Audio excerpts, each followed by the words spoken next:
Hey guys, it's Tor. So it turns out that there's a bunch of guys that watch us while we're saving the world and adventuring and not doing things for ourselves and making a profit. It's kind of creepy because they sit around and talk about what we did and then they judge us. Listen to them for yourselves. Let us know what you think. And hopefully you also find it creepy.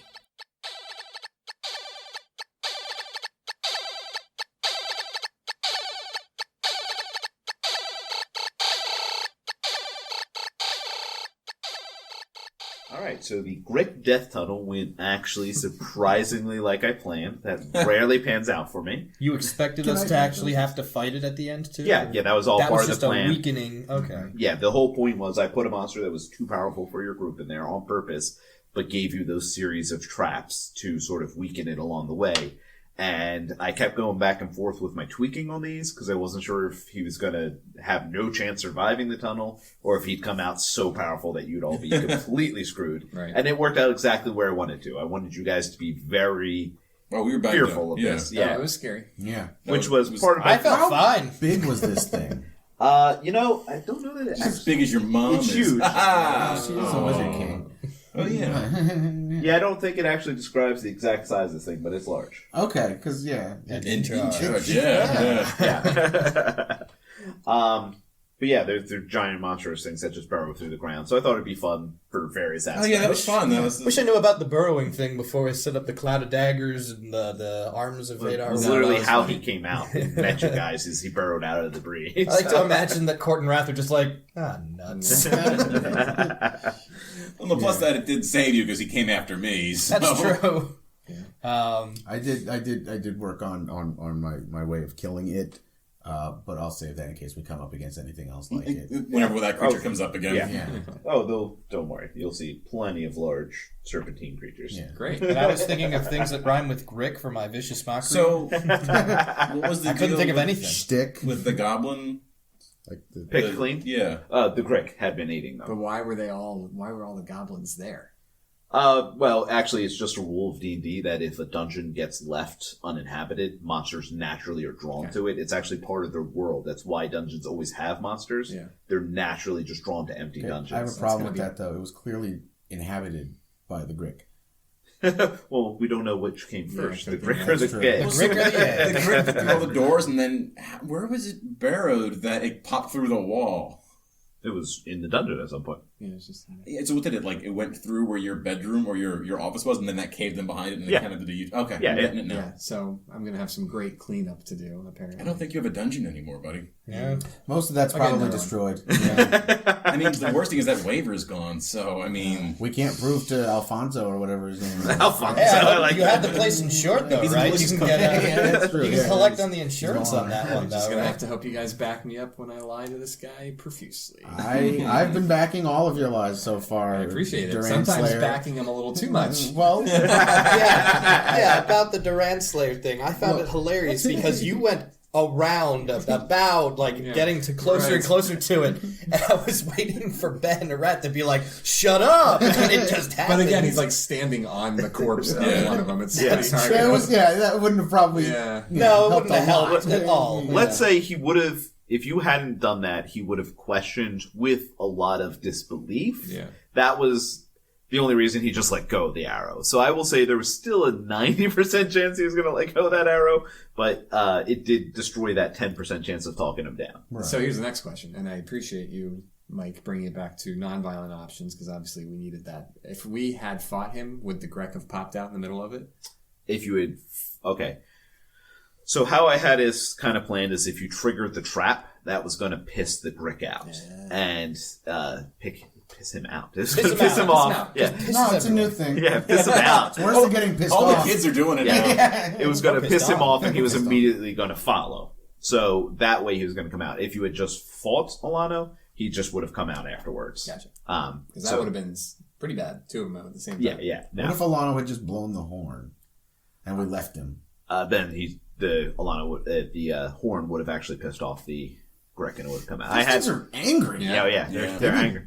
They need hugs. Yeah, lots of hugs. So you do know what I was going to do to it at the end. Was a hug? I was gonna hug it. Aw. It's like a giant tentacle with tentacles. It was your dream come true. Yeah. I love you, Greg. Isn't she lovely? It's just like never-ending story, and you're riding like Falcon.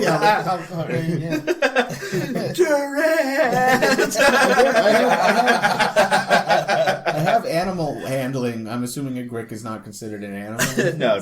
Probably not going to take too well to that. Yeah, animal handling, despite the fact that I allowed it to work for the mimic, only works with actual animals. Oh, okay. So he gets.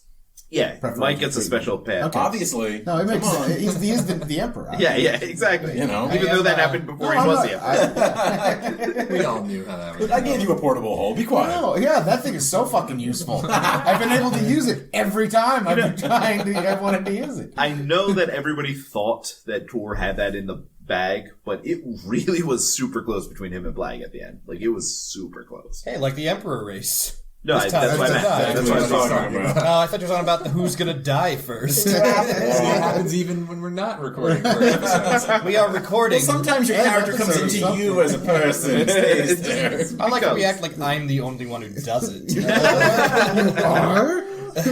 On recording at least. As far as all anyone else else knows. knows. Yep, that's the story. Wait for my next podcast.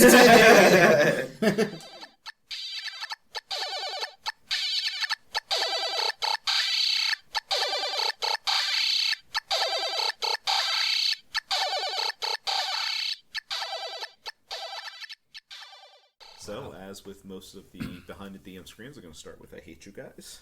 And we'll delve right into that. Appropriate. So I planned on basically that being a lot more flat rolls of you guys just being like, oh, we're going to do this, because I like to plan on things being not as adventurous as creative, because that way if it goes the most boring route, I can still say, okay, I could do this, this, and this to spice things up.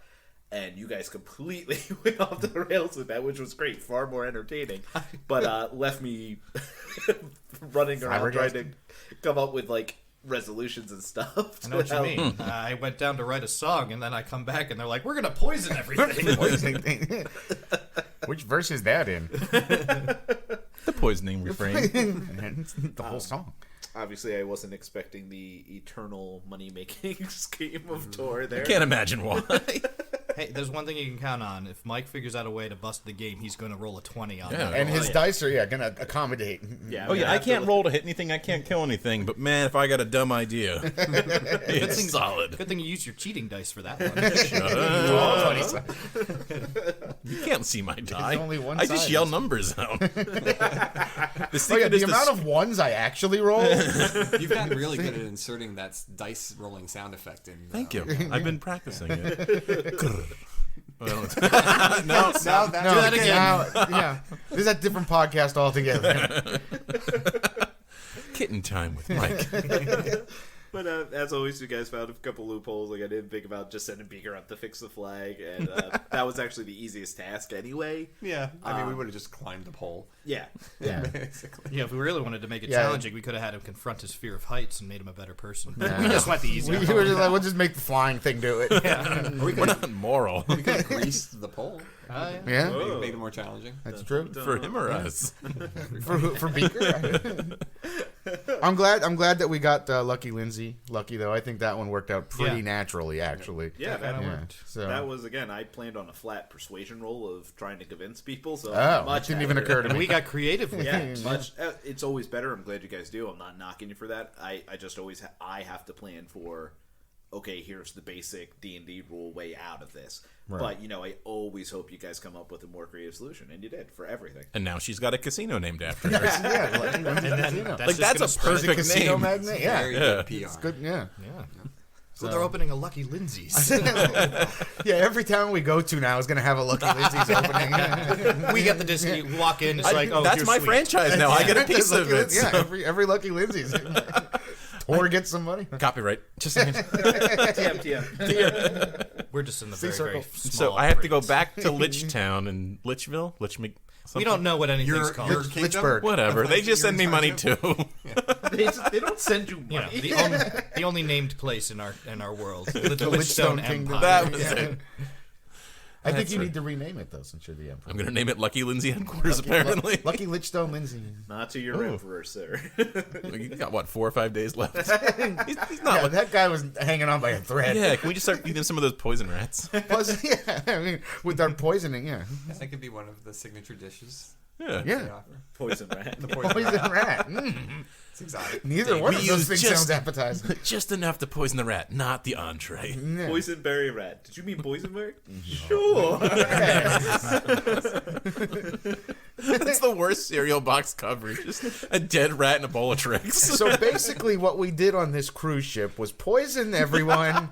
And start a fight club, Yep. and initiate gambling, and teach a peaceful person how to beat the crap out of Wow. people. Yep. Yeah. So we made a difference. We really made a difference on We're this, the on heroes this world. of We this are story. the heroes, yeah. So typical cruise ship, right? I think my next side business is going to be Gambling Anonymous, where I help you wean off of gambling now that I've created an That's addiction. Cyclical. That's smart. Oh, and then a poison recovery center. That's good. You should open one You of can those just do on that board with your every spells. yeah. And I wonder if you. No, really you hope got to took milk the- them. It's got to be a slow process. I really hope you took the charlatan background for this. Maybe retroactively you have. Man, I charmed that. I named that thing after myself, apparently. I don't think this is a background thing. I think this is us watching Tor slowly Yeah. devolve. Foreground, yeah. This is just the downfall. Spiral down into success. I'm away from my family for like 3 days. And Oh, that's all that it it's took. it's Torface. Yeah, watching Scarface. Oh yeah, It's Torface. I feel way better. Say hello, because I'm a little friend. I was gonna say I feel better about Rath's murderous streak after seeing this criminal empire that you're building. Puts it in perspective. Of course, like, hey, Rath, want to come out and get some? We're just gonna go get some milkshakes. And I think that's what we were talking about earlier about Rath, like being not the best guy but getting better. Yeah. And I think it's really you're just leveling. Like he Right. was great, and you're just meeting By somewhere in the comparison, middle now. It's not that bad. Yeah. I think Court is the only one without a lot of blood on his hands right now of some sort. So far, So far, we'll yeah. get there. So- I'm sure we'll get there. You're gonna be, yeah, exactly. I really thought you were talking about Blag there, and I was like, what the hell are you talking about? No, Blood on not, his not hands, Plague. his mouth. His mouth. Black has literal blood on his hands. Yeah, yeah. But it was morally, all evil blood. yeah, but morally, he's still doing all Yeah, right. he's still clean. So So how did you actually see Lucky Lindsay playing out? That's what I said. I really Nothing. thought that was going to end up being a flat persuasion roll. hey guys, Okay. she's great, right? But I was hoping actually that you guys would take it in a more creative way. And what I was actually thinking was close to what happened was having Court basically spread tales about it and doing it through song in combination with something else you did. I can't recall you. It was actually a two-parter. You guys did something I was else. teaching Stuart to try and entertain the fishing but- thing. Oh yeah, Oh, the fishing thing. Yeah. That was a great touch. that was a good- great touch, Ben. Yeah. So all those things put together, again, far more entertaining. Glad you did it. And I mean, did you expect us to go in the direction that we went of going to each quest and then figuring out an order, or did you expect us to itemize them as you gave them to I us? really expected you to do them as I gave them to you. Basically, originally I thought about doing it the way we ended up doing it, but I was afraid I'd overload you and you guys wouldn't, if you get too much information, how it's hard to retain. And I was afraid it would be an overload with 7 different quests happening at once. Right. But I do think it worked out far better that way, so I'm glad you guys said, hey, let's do it that way. It was fun. It was fun to be able to play the different pieces of the quest off of each other. It felt more organic, I guess, natural. Yeah. So you weren't aiming for a fight club? That was just our interpretation of all these random fighting concepts? That was the one thing that I knew had to happen in order for anything to make sense. To really hold the rest of this storyline together, there had to be a fight club. I know that the whole reason we're doing this podcast is because you wanted us to set up a fight club on a cruise ship. that is it. That's why the name of the podcast is Fight club on a cruise ship. So thanks for listening, everybody. Oh, I guess we succeeded. We're done. We've succeeded. Mission accomplished. Now we have to do it Much for real. quicker than we. Yeah, the only thing that you guys did basically exactly the way I thought it would go, and even then is a bit of a stretch, was the rats and the fish, because I did hand that to you. I wasn't sure if you guys tried to find one, but even the way you guys got the rats and the fish were so unique. Yeah, we couldn't just break the rats' necks or anything. Yeah, we had yeah, to poison yeah. them. Yeah. Only a little. With Make Matt, a bunch of respect rat that. traps. Yeah. Oh boy. Go down with a club, whack him in the head. It was so tentaclous though. We could have Yeah, done like have him blow his little whistle and get all the rats. Oh, to Pied follow him Piper. around. Yeah, that's true. Then Yeah. all the children come out of the ship instead. That's fine. Then we Meat's drowned meat. them. Meat's meat. Yeah. Fried green tomatoes, huh? Did we ever resolve First Mate Sean? I think we might have missed that. No, we. No, you said we did. That was the last thing we Fight did. club. It made the everybody. Fight Club, that was the Yeah, Fight Club. yeah. They like each other and respect each other. Yep, you're because right. Good cover, boys. We went down the list. We checked it off. Play No, that. you're right. Yeah, there's It's a on check there. mark next to it. We must have done it. Yeah, this is only adds up. We did it. And what were you expecting from Stuart Little?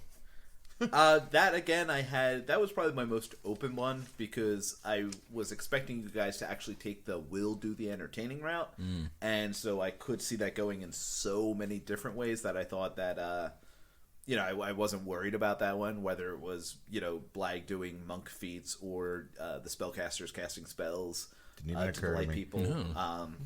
Yeah. I mean, I performed, but I was trying to teach Yeah, him too yeah. because I'm not going through you teach a man to fish and they can have fish every day kind of thing. I was gonna do that, but I was gonna have tentacles in it. Teach a man to use tentacles. tentacles how to Tentacle fish. And he's a messed up man. So that becomes whole dinner boat. theater? We're on the same wavelength. And we're on a boat, so there's a lot of waves. Oh. Right? So the whole thing Okay. makes sense. Good night, everybody. First thought, word reaction. All right. Cool. And then, were we supposed to just teach little Hildy how to fight? Yeah, that was just going to be a basic. You guys try to train him.